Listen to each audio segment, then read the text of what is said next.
l'histoire de Saül. Je suis convaincu, et d'ailleurs, lorsque je vais l'expliquer, certaines également seront de mon camp. Ils seront sûrement dérangés par rapport à cette histoire. C'est quand même une histoire assez très rare dans la Bible. Et de retrouver une personne qui déjoue les pronostics, pas les pronostics des hommes, mais les pronostics divins. C'est très rare de rencontrer qu'une personne dans les Écritures. Moi, dans toute la Bible, c'est vrai que j'ai rencontré Caïn qui a fait cela. Pourquoi je dis Caïn l'a fait, en fait, parce que Caïn est le premier à être maudit dans les Écritures. Bon, Adam et Ève ne sont pas maudits. Le Seigneur a juste accentué ce qui devrait déjà être fait. Mais la première personne qui reçoit une malédiction vraiment venant du ciel, c'est Caïn. Et sa malédiction est claire. Tu seras errant et vagabond. Tu seras errant et vagabond.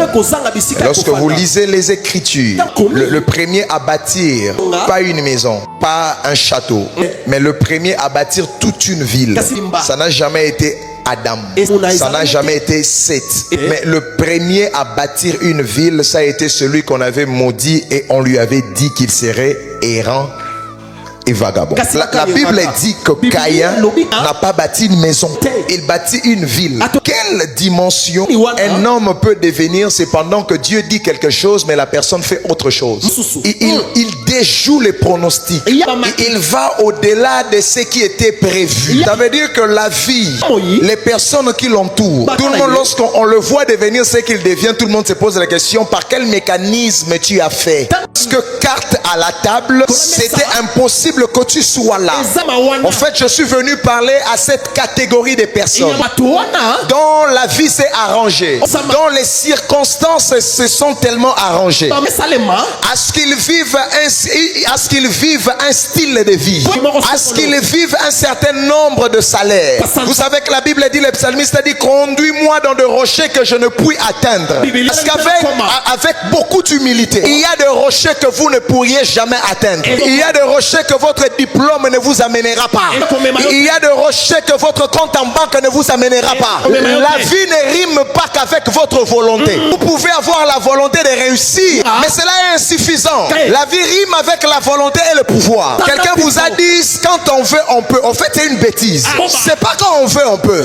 Parce qu'il y a des personnes qui veulent, mais ils ne peuvent juste pas. C'est comme ça, vous allez voir dans la Bible, le père du fils lunatique, il a dit à Jésus: si tu veux, tu peux le guérir.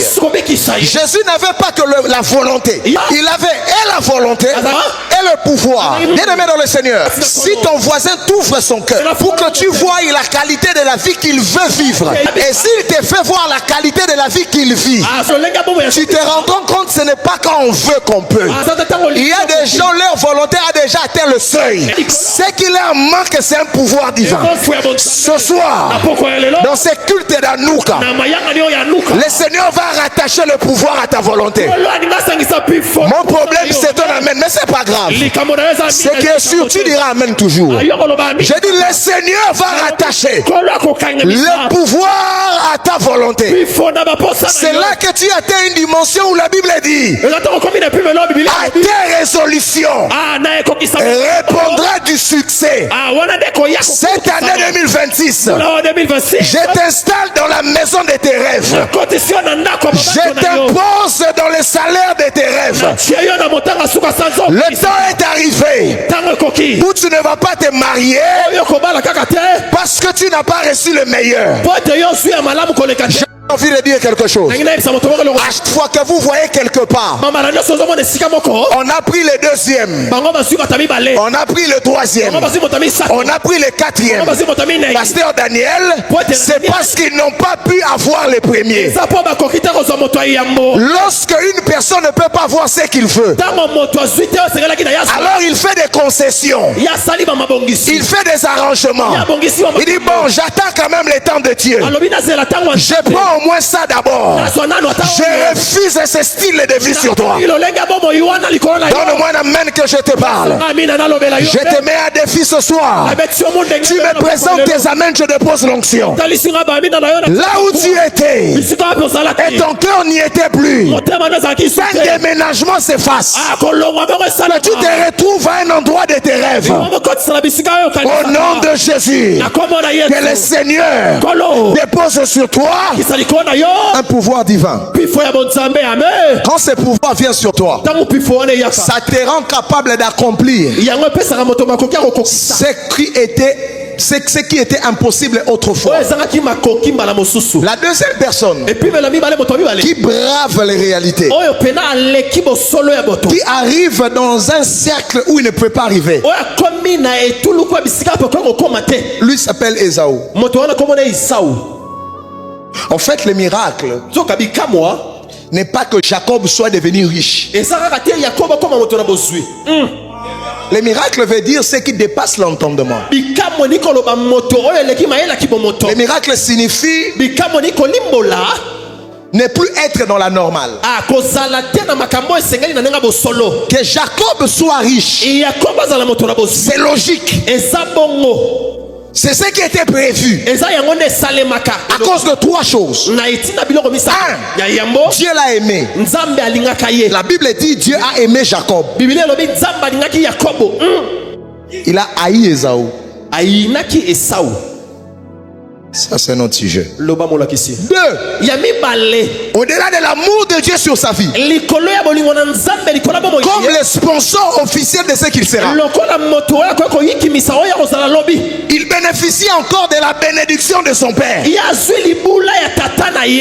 Ésaü n'a pas été béni. Ésaü a été maudit. C'est une forme de malédiction. Parce que son père lui a dit, je n'ai plus rien à te donner. Ta maison sera privée. Mais la maison de Jacob ne sera pas privée. Isaac dit que l'Éternel te donne la rosée du ciel et la graisse de la terre. Mais lorsque Ésaü se présente, Isaac lui dit, ta maison sera privée de la rosée du ciel et de la graisse de la terre. 3. Je vous explique comment est-ce que Ésaü ne peut pas être béni. Il est peu aimé par sa mère. Sa mère préférait Jacob à la place de l'aîné. 3 réalités. Dieu le déteste. Son père le maudit. Sa mère ne l'aime pas.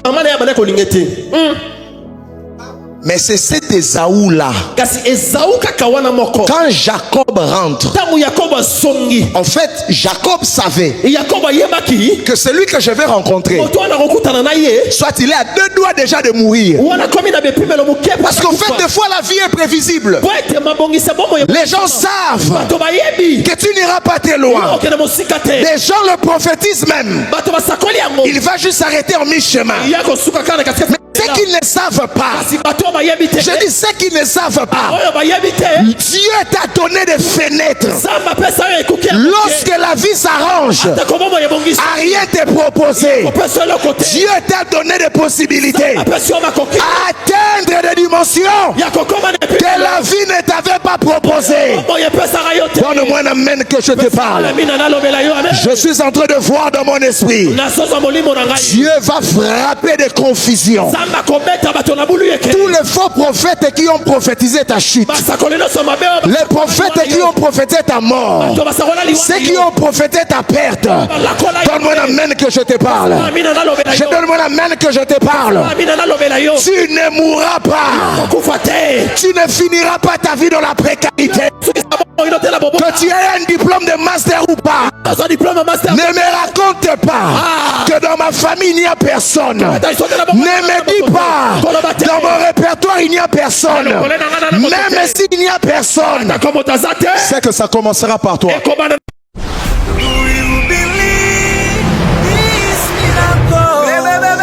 Supernatural,